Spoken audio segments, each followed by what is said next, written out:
ખાલી ને ખાલી કોંગ્રેસના જે બધા જે છે તુષાર ચૌધરીના સમર્થકો એમની જ લાગણી દુભાઈ હતી. એટલે મને ગઈકાલ સુધી એવું જાણકારી હતી.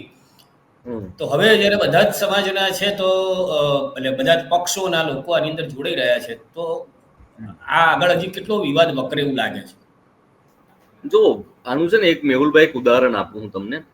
જગદીશભાઈ એમ કહેતા હતા કે ગાંધીજી જ્યારે ભારત આવ્યા ત્યારે એમને ભારતના લોકો સાથે કનેક્ટ બેસાડવા માટે પોતે પણ કપડાં ઉતારી દીધા હતા અને ધોતી પહેરીને જે છે આખા સમગ્ર દેશમાં ફર્યા. એમને એક ઉદાહરણ એવું આપ્યું અને સાથે એમ કહ્યું કે ભાઈ તુષાર ચૌધરી છે એ આદિવાસી નથી દેખાતા.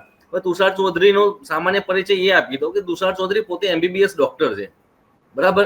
તો MBBS ડોક્ટર થયેલો કોઈ વ્યક્તિ તો એવું તો છે ને કે અડધા કપડા પહેરીને ફરે. તો એમની આ કમ્પેરિઝન એકદમ વાહિયાત છે. બીજી વસ્તુ હું ઉદાહરણ એ આંબેડકરનું આપીશ. આંબેડકર આખી જિંદગી કોટ પહેરીને ફરતા હતા, એ બધાને ખબર છે. અને જ્યારે કહેતા કે ભાઈ કોટ પહેરીને કેમ ફરો છો, તમારો સમાજ તો બહુ મતલબ દલિત સમાજ જે છે બહુ પાછળ હતો ને બહુ ગરીબ હતો. તો એ સિમ્બોલિક વાત હતી એમની કે ભાઈ હું કોટ એટલા માટે પહેરું છું કે હું મારા સમાજને એમ નથી કહી શકતો કે તમે કપડાં છોડી દો ગાંધીની જેમ. ગાંધી કહી શકતા હતા. હવે જે આંબેડકર જે સમાજમાંથી આવે છે એ સમાજ પાસે તો ઓલરેડી કપડાં નતા, તો કેવી રીતે કહી શકે ભાઈ તમે કપડાં ત્યાગી દો અને પોતળી પહેરીને ફરો, બરાબર. એટલે આખો સિમ્બોલિક ખેલ જે હતો એ જે હતો એ સિમ્બોલિક પોલિટિક્સ હતું, જે તે આંબેડકરનું હોય કે ગાંધીનું હોય